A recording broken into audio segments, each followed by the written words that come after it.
This movie will provide you with an introduction to the Spectrus Processor platform and some of the basic data processing capabilities it provides.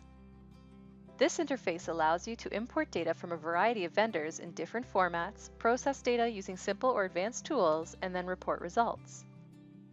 First, I'll demonstrate one way to import data. The Open Data panel can be displayed by clicking on the Open folder found here. You are able to create favorites or shortcuts to any folders on your computer. The first dataset I'm going to process will be a Proton Nmr spectrum, which I'll import along with the proposed structure by dragging and dropping into the main workspace. Pre-processing options have already taken care of the Fourier transform, phasing, and baseline correction. These tools appear once the software recognizes the data type imported. Here, I'm going to peak pick by level. This leads to integration, peak picking, and multiplet analysis for all peaks above the threshold I define. Next, I'm going to assign signals to the structure by running structure verification. Once complete, a match factor is presented and the spectrum and structure are highlighted where assignments have been made. Since I'm satisfied with the processing and analysis, I can now create a report by clicking this icon.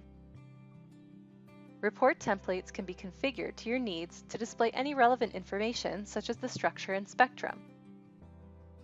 Moving on to the next example, I have a processed LC-MS dataset.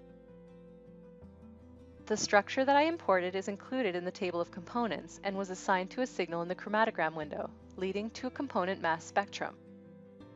All of the traces and spectra displayed can be controlled via the LC-UV-MS legend.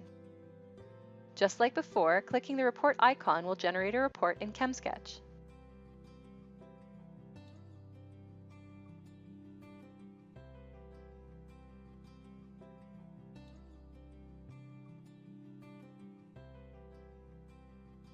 This report can be saved, printed, or exported as a PDF. If you're interested in seeing more resources like this one, please register for access to our customer portal. Thanks for watching.